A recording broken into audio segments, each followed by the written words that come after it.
Cindy Moss. Welcome, everyone. I'm Dr. Cindy Moss, the VP of STEM and Innovation for Defined Learning, and I'm with Scott Bein, an assistant principal and at Mulgee Dunbar Intermediate School, and Raelene Warren, who's an ELA teacher at Mulgee Dunbar Intermediate School. And we're going to talk to you today about getting started with career-connected learning, PBLs, and defined learning. So what we're going to talk to you about is why you need to do this and how you can do it. And you need to know from up front, there's nothing for you to buy. Your state has purchased this for you. Our goal is to get you excited so that you go check it out and try it. When we talk career-connected learning, we establish this culture of hope for the students, hope for the parents, hope for the community, that they can in school acquire skills that are meaningful and that will help them get a good job in the future. And we want them to get those problem-solving skills. We want them to think about jobs, but it's problem-solving that they'll need as they go forward and the world of work changes. We want everybody to be excited. Many times our girls do better till about third grade, particularly in math and science, and then they start to believe they can't do it. If you're doing project-based learning, you keep all of your students engaged. And so why should PBL matter to your students? And PBL is project-based learning. If you're new to us, we believe you can't be what you can't see. And I believe it's our moral obligation as educators to show our students that people who look like them, who live where they live, can acquire these skills, get a good job, and make the world a better place. Now, when I would talk about this to my superintendent, I was a high school science teacher for 20 years in Syracuse, New York, and Charlotte, North Carolina, and then was in charge of STEM for the 145,000 students in Charlotte and 14,000 teachers. And I would talk big ideas like every kid needs to be a problem solver. And my superintendent would say, well, what about those scores? You guys know that no matter what, we can't get away from those reading, math, and science scores. And I know all these things are important. A kid of poverty is going to struggle more than one who's not in poverty. ADD, ADHD makes a difference. If they can't read English, it makes a difference. But I started to get mad. We cleaned up the data, we disaggregated the data. And what I started to believe more than 20 years ago, and what we believe at Defined Learning, is the achievement gap is actually an opportunity gap. If you give kids the right opportunity, they can and will achieve at great levels. And we don't need to be a kid, or you don't have to be a kid who's in AP Calculus or AP Physics to be successful in the future. According to the National Science Foundation, the best predictor of your success as an adult problem solver is your ability to master Algebra 1. And I'm not blaming Algebra 1 teachers for problems we have. To me, this says we need to change the way we teach pre-K-12 so that kids are realizing all along the way that everybody can do math and science, everybody can be a problem solver, and when they can, their life will be better. So every teacher needs to be implementing PBL to prepare their students for this future, the future that we can't even fully describe. Right now, this is how we teach. I was a high school science teacher, and we, particularly at high school, but even in many middle and intermediate schools, we try to stay within our bucket. And if you're a history teacher, you try to keep all the paint from history in your paint bucket. And we never want to contaminate another paint bucket. Our students, however, live in this world. And so we need to be doing PBL. Project-based learning helps them see how you have to use reading, math, science, and social studies, as well as the arts, when you're solving problems. When we're talking project-based learning, we want hands-on inquiry, we want cyber inquiry, we want connections to the real world, because our students have really great fake meters. They know the difference between a problem on page 77 at the end of chapter 3 and a real problem. And we adults have created so many real problems, we need to respect the students enough to give them to them and not know the answer. We need links to careers, because that's the way that we engage kids, when they can see themselves there. And there's never enough hours in the day. So we need them to be using reading, math, science, social studies, and the arts as they're solving these problems. And the companies will tell you they desperately need employees who are good at communication, collaboration, creativity, critical thinking. They know how to establish a good culture. So those essential skills are critical to the success of our students in the future. Project-based learning is this force for educational equity. All students can do it. It doesn't matter if they're special ed, it doesn't matter if they're gifted, doesn't matter if they don't speak English. They love it, they want it. Sometimes the teachers are the ones who are afraid, and we're going to hear an Oklahoma teacher today talk about what she's doing. It can be transformative because it helps kids realize the skills they have that maybe they've never realized before. It aligns with culturally responsive teaching. You give kids voice and choice, and it's authentic. It connects the kids in the classroom with the world outside of school. So they're starting to think about, where do they fit in the community? What kind of career would they like? And what are the real problems that surround them? We know we have to get kids to read. If you can't read, you can't succeed. We know we need to give them problems to solve, but we need to give them problems that matter to them. And we know we have to teach them how to collaborate. It's different how kids collaborate in second grade versus fourth grade versus sixth grade. And we need to give them guidance along the way. We need to give them experiences. Many of you guys probably traveled over the summer, and when you've been somewhere, you never forget what the map was like getting there. You never forget the art you saw, the food you tasted, the music you heard. We want to give kids firsthand experiences, and when we can't do that, we need to use the technology that's all around us. And arts integration is so critical. It can't just be the icing on the top of the project. It needs to be baked into the project as a way to communicate. And when you do that, that's an avenue for success and mastery for many students. You need to give them time to figure things out and let them have eureka moments. When I was in charge of STEM in Charlotte, we took out at least 50% of the standards in math and science, and found that our kids could be much more successful because we went deeper. So you need to give kids time to say eureka when they have a discovery. So that's just kind of an overview of what is PBL, why is it important? And what we want to do next is talk to some people in Oklahoma who are using this. And as I said to you at the beginning, this is nothing for you to purchase. Your state has already purchased Defined Learning for you. And this assistant principal and teacher are going to talk to you about how they're doing that. And we're going to start with Scott. So Scott, do you want to talk to the group about what do you need to do as an administrator to support your teachers trying something new like Defined Learning PBLs? Well, good afternoon, everyone. I'm really happy to be here today. Let's first of all, I want to talk about what our goal was at Dunbar with Mr. Vaughn and myself. We started looking at Defined Learning. And one of those pieces was to integrate reading and math across the curriculum while we're having Friday virtual class days.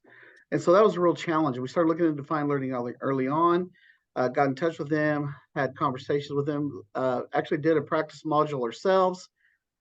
We went to, Mr. Vaughn wanted to be a pirate. We're both history teachers, so we decided to do pirate stuff, and that's what we did. We loved the program. And so the biggest question right off the bat was, where do we put it? How do we make this accessible to our teachers? And how do we introduce it to our students without adding more to the plate of our faculty? That was the number one question we had. The year before, Mr. Vaughn and I created a time period in our course, in our daily schedule for what we call advocacy. And advocacy helps us meet several outcomes.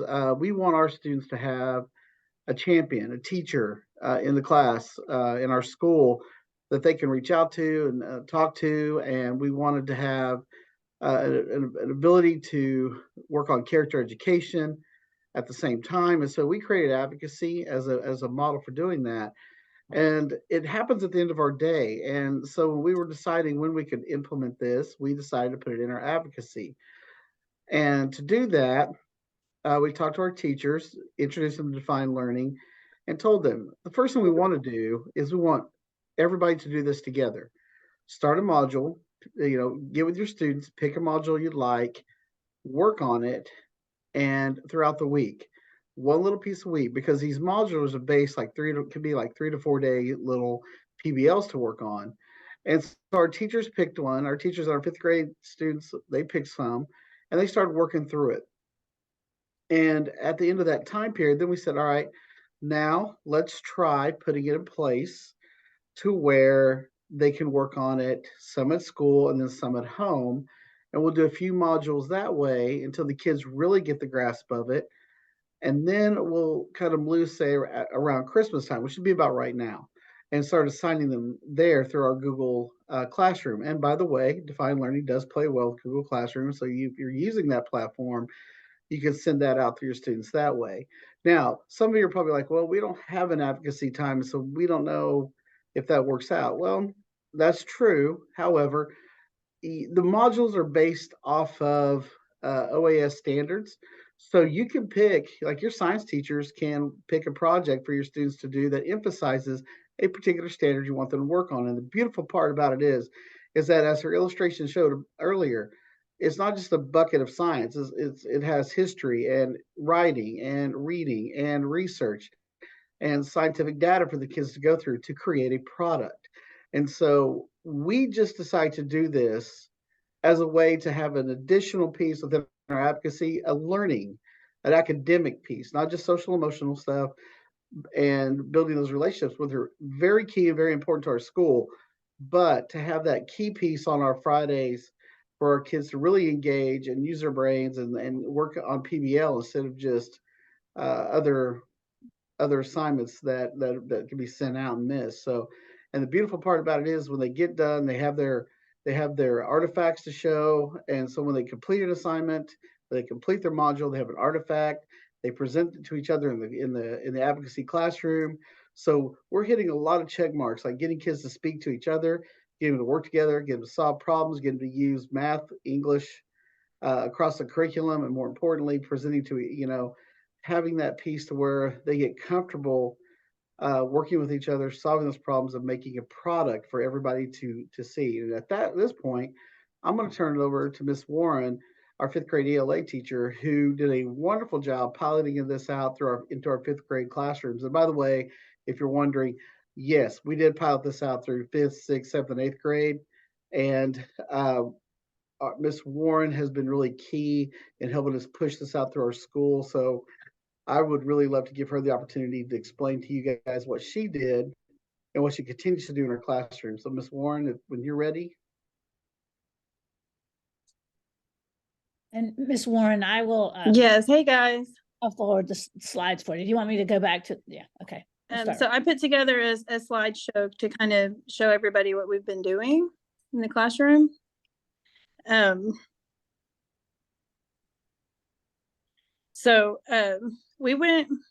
We just kind of jumped into over building a playground together. We didn't produce anything through this part of it. Can you hear me? Yes, we can, yeah, so we can hear you. You're fine. Just keep going. Okay. But we just kind of jumped in. I did with the students because this was new to me this year as well. Just to get ourselves familiar with the program, how it works, how to navigate it basically. But we didn't produce anything with the playground. So then what we did is we voted. The students actually voted. We looked over different projects. We narrowed it down to 2 or 3, and then the students voted on what they wanted to do. And so they wanted to be pizza shop owners. So that's kind of the first one we went with. And like Mr. Bein said, I just started out small. Our virtual Fridays, we started in our 8th hour advocacy class to look over the project, see what we were going to do with it. And of course, the students were mostly interested in what they were going to do at the end. What were they going to produce together? And Raelene, and so I just kind of rolled it. Sorry, Raelene, I was just going to ask, how did they do navigating? You said, it was new to you, it was new to them. Was it easy for them to use? Was it difficult? What was their experience? It was easy. I didn't have I don't think I had one student that had a problem. What I did, we used Google Classroom. So I just copied the link to the project. And whenever they went into it through Google Classroom, it took them right to the project we were working on. But it was really easy for them. They did very well navigating it. It was easy, and they go in there, they watch the videos, the questions that are in there, the checkup questions, they actually wrote on paper. So I would give them just one section to do on Virtual Friday, and they would bring the paper back to school with them, and we would talk about it and discuss it in class. they look really happy in the pictures too. So it seemed, did you have any behavior issues, or were they just into the work and doing it? Well, at first they were going to make their pizza box at home, or bring something to school where they could make their own pizza box. And I think I only had 3 or 4 bring a pizza box from home. One kid actually brought a pizza box from a convenience store. But that really didn't work. There wasn't much participation with that. So I just went and bought poster board, and we split up in teams, and I said, here's make your pizza box. And so they figured it out on their own. They had to work together, and there was some issues. Who's going to do what? You know, they're 5th graders.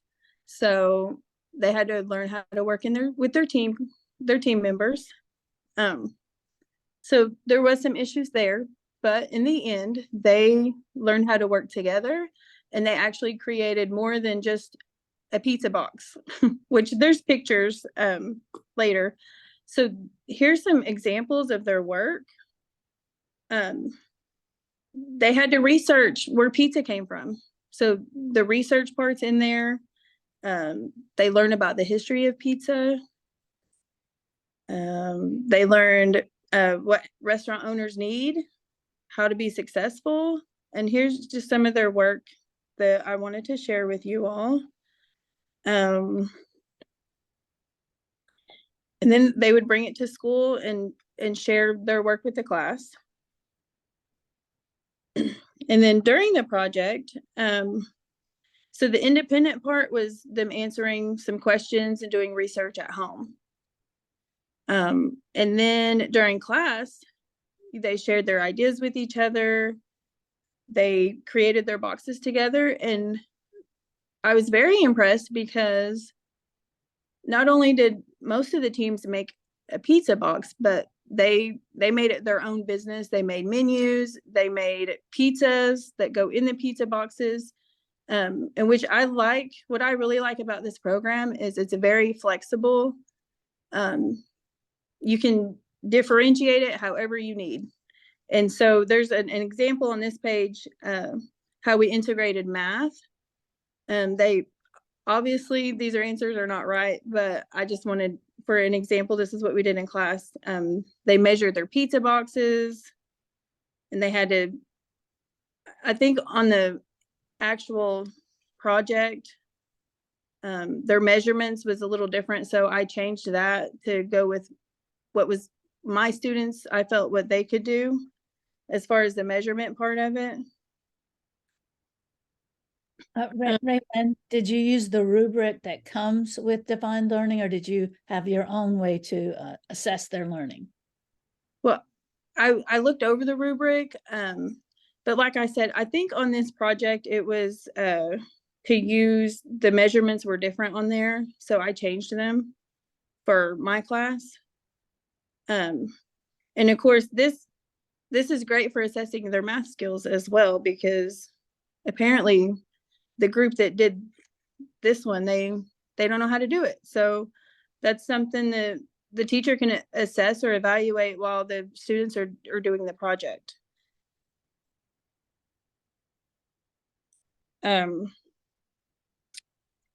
They share.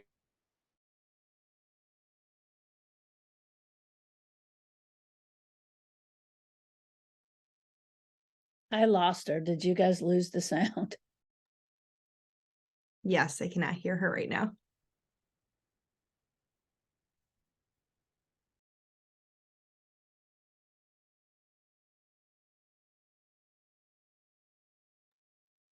Okay, while we're waiting for her, hopefully her sound to work again, I think you can see, and this, remember, this is just the beginning of using defined learning. And so her students were learning to work in groups. She was seeing who may need some help in math.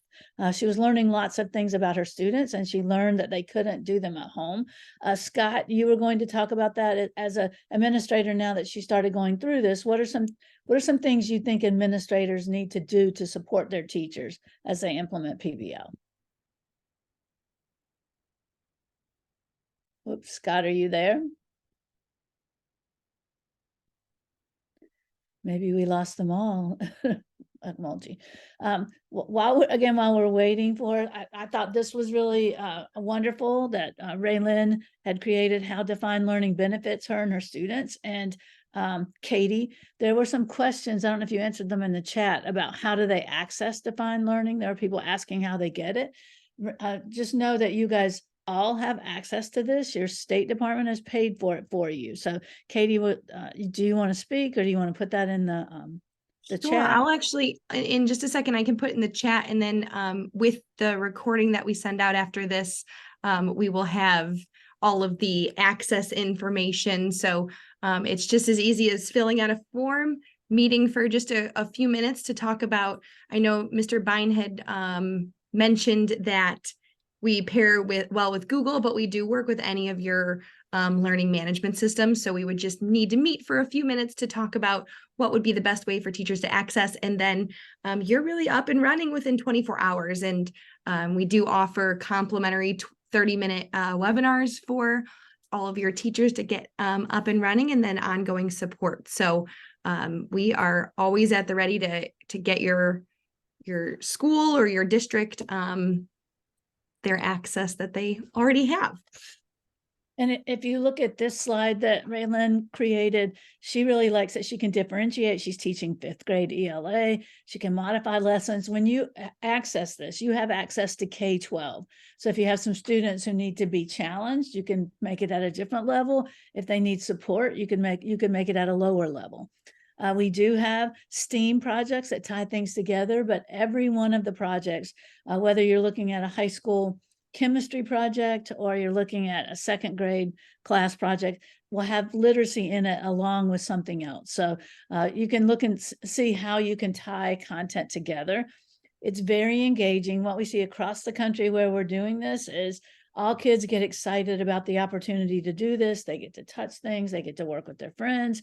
And there's lots of room for self-reflection, because one of the things that we know is when students start taking ownership for their own learning and are reflecting on how they're doing, they're more engaged and they're going to have better achievement in general. Teachers get lots of opportunity to see what the students have learned. There's places for assessment all along the way. Talked a little bit about the rubric. We've created rubrics for each of the projects that are there. K-5, there's writing prompts. There's lots of information in there. You need to go look at it for your grade level. And it does help a teacher monitor and assess their student academic skills. And if you look at some of the things the students wrote here, you can see there what they've done. What she said, what did work. You can read the things that they were excited about. What she learned is she can assign it at home. And typically we do not recommend actually creating the project that's part of the task. We recommend doing that in class so that you can monitor the resources that they have, so the wealthier kids aren't just having their parents buy things. And so typically the hands-on part should be at school. There are articles to read, there's videos they could watch, there's other things they could do at home, but we highly recommend that you do it at school and get the resources that they need. Most of the resources you need are not really expensive. You need you need to start saving recyclable materials, save cardboard. Sometimes you'll need aluminum foil, you need tape, glue. If you have glue guns for older kids, that helps, scissors. You just need a lot of things that typically you'll find in a school. So when you look at your project, it will tell the teacher what they need. And you can see when they did it at home, the kids didn't have resources, they weren't creative or engaged because they were spending all their time trying to find the resources, and they didn't get to collaborate. And a big part of project-based learning is collaborating.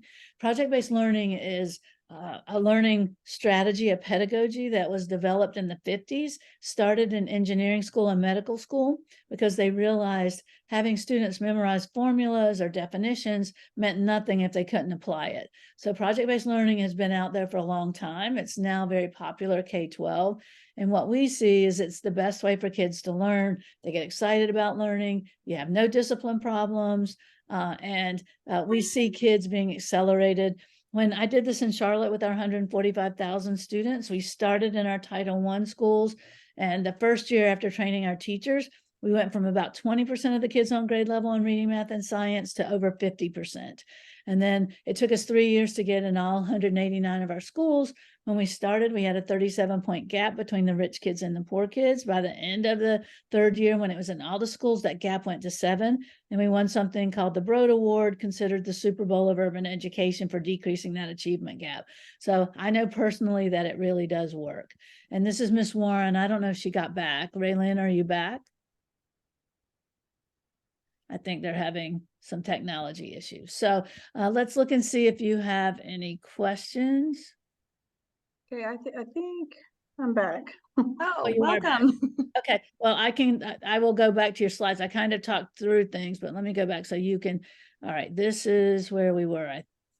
Okay, well, why don't you start there?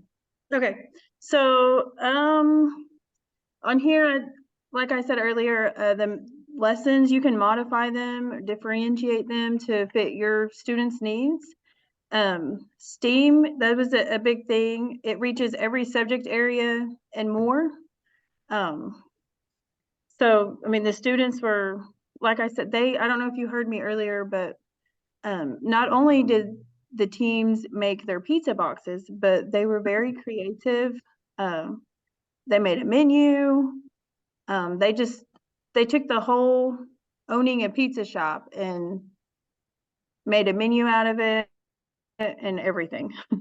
They made pizzas, hats, some of them had cups and food. So, and here, Oh, do you want me to go back? Okay. yeah, I was looking for, okay, so these are some of the reflection questions. The bottom one, this student put that we didn't have any problems because we are the best. So I thought that would be fun to share with you guys. So it gives the students the opportunity to reflect on how they worked in a team. So I think that's always a plus. And you can monitor and assess the students in all the areas. I mean, reading, math, language arts. So that's great.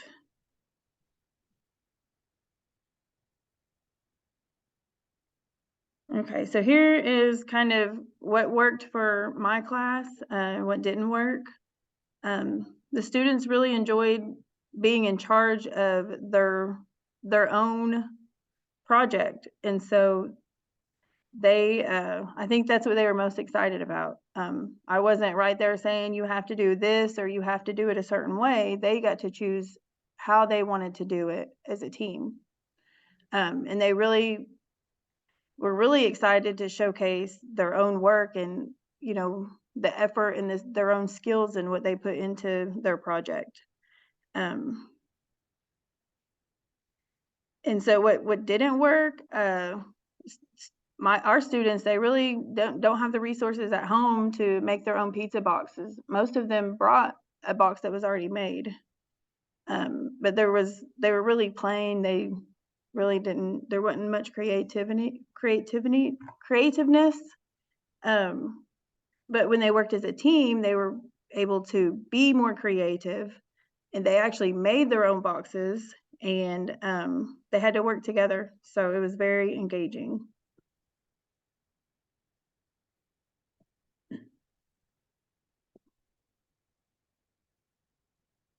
So Ms. Warren, you obviously had a successful project and your students enjoyed it. They learned a lot.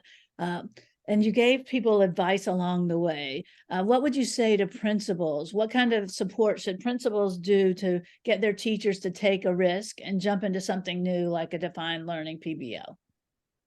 I guess just have an open mind and be flexible.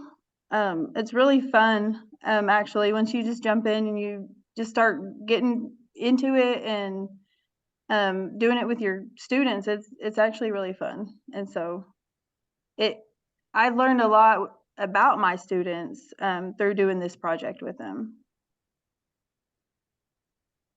Okay, so let's see. Katie, I don't see any other questions other than how do they access it? So I think that was wonderful. Thank you so much, Raelene, for sharing with us. I know you're at school and you had to come out of your class. It means a lot to us that you share how this is working. And our goal to all the rest of you guys that are here, our goal is that, here's the resource page that Raelene had. I thought your PowerPoint slides were really awesome, Raelene. So she did this from Canva. She shows you the titles that she used. And just to kind of tie this all together, again, PBL is a pedagogy that you can use with kids to get them to apply their learning. And there's all kinds of research that it's linked to significant improvement. So we see attendance improve, discipline problems go down, teacher attendance improves, and we see improved higher order thinking skills in kids K-12. We also see, as Raelene just told us, that it's fun. And the brain research says if you're trying to form a new neural pathway in your brain, you have to do something correctly 28 times over 3 weeks, unless you're having fun. When you're having fun, 2 to 3 times of doing something correctly will form a new neural pathway. That's what we need to do for our students. And we really need to use PBL to put that fun back in the fundamentals. We need to teach them about persistence. You saw some of the reflections from Raelene's students. We need them to learn that fail means first attempt in learning. And most things worth getting right, you don't get right the first time. And so they need experience with that. And this picture is to remind us that according to the National Science Foundation, the more diverse the group solving a problem, the more robust the solution. The kids you have in your schools are the ones that companies, the state of Oklahoma and our country need to become problem solvers. And this just reminds us that it does put that fun back in fundamentals. This tells you how old I am. Yoda, do or do not, there's no try. We have to figure out how to engage all of our students. We have to figure out how to empower our teachers, and we have to make school fun again so that kids want to be there. Where do we go next? You guys have the access to this resource, and Katie's going to send you an email with the recording and the information about how you access it. Let us know if you have any questions, and we can't wait to see what you guys do in the state of Oklahoma. If you have other particular questions, here's my email. If you're on Twitter, follow me at STEMboss. And thank you so much for joining us today. Katie, do you see any other questions that we missed? No, I'm just going to quickly put in the chat for anyone who would like that access right away. There's a form here. You can fill that out, and then we will be in contact with you as soon as we get that to set up your access. So thank you again, everyone. And thank you to Amolgi for being such shining stars and for sharing your journey of defined learning with us. So thank you, everyone. Bye, guys. Thank you. Bye.